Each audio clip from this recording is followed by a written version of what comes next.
अस्सलाम वालेकुम AWS cloud software में खुश आमदीद। इस वीडियो में हम देखेंगे कि अगर एक एम्प्लॉय एडवांस लेता है तो उसकी सेटलमेंट कैसे होती है, कैसे उसको अप्रूव किया जा सकता है, कैसे एडवांस को क्रिएट किया जा सकता है। सबसे पहले HRM का आपके पास ऐड अप्रूवल के अंदर आपके पास एडवांस सैलरी अवेलेबल है।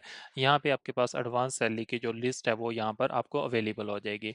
यहाँ पे दो ऑप्शन हो सकते हैं, एक के टीचर ऐप से अपने एडवांस की रिक्वेस्ट करता है तो वो यहाँ पे आपके पास शो हो जाएगी। सेकेंड, अगर आपका अकाउंटेंट काम कर रहा है और एडवांस कोई लेता है तो आप यहाँ पे भी आके उसकी जो रिक्वेस्ट है वो क्रिएट कर सकते हैं। तो हम देखते हैं कि टीचर किस तरह से एक रिक्वेस्ट को क्रिएट करता है, कैसे हम उसको अप्रूव करते हैं और किस तरह से हम उसको यानी कि सैलरी में डिडक्ट करते हैं। तो सबसे पहले हम टीचर ऐप पे आ जाते हैं। टीचर ऐप में आपके पास यहाँ पे जो है एडवांस सैलरी का ऑप्शन टीचर के पास अवेलेबल होता है।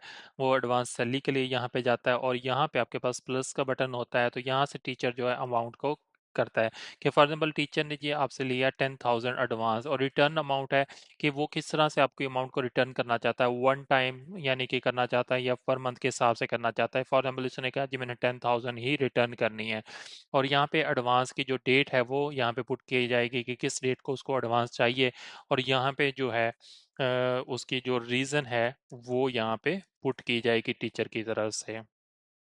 ठीक है, और ये आपके पास यहाँ पे क्रिएट रिक्वेस्ट की जाएगी। जैसे रिक्वेस्ट क्रिएट की जाएगी यहाँ पे तो आपके पास मोबाइल में उस टीचर को इसका जो स्टेटस है वो शो हो जाएगा।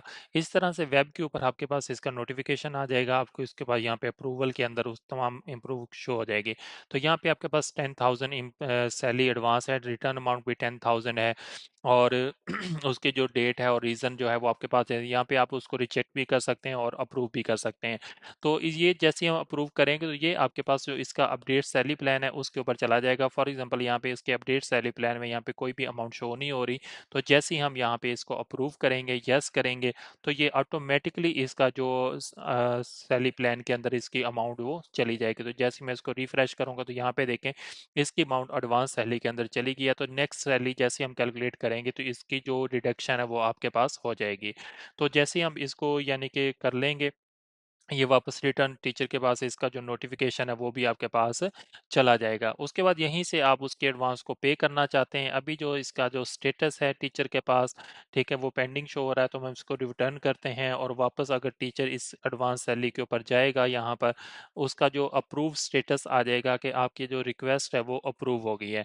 उसके बाद जैसे ही आप यहाँ पे इसका पे एडवांस करेंगे तो इसकी कंप्लीट डिटेल आपके पास आएगी यहाँ पे, यानी कि डेबिट अकाउंट किस में करना है, कैश कहाँ से लिया गया है और किस डेट को आपने एडवांस उसका पे किया है, और यहाँ पे पे एडवांस करेंगे तो ये इसका जो स्टेटस है वो आपका पे हो जाएगा। ये फाइनेंस में भी इसकी एंट्री चली जाएगी और प्लस टीचर के पास भी इसका जो नोटिफिकेशन है वो प्रॉपरली चला जाएगा यहाँ पे कि टीचर के पास जो एडवांस सैलरी है वो शो हो जाएगी कि ये आपको जो हो पेड कर दी गई है।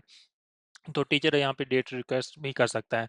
तो यहाँ पे रिवर्ट का ऑप्शन भी होता है कि अगर आप इन केस कोई रॉन्ग एडवांस पे हो गया, आप इसको रिवर्ट करना चाहते हैं, आप इसको यहाँ पे रिवर्ट भी कर सकते हैं।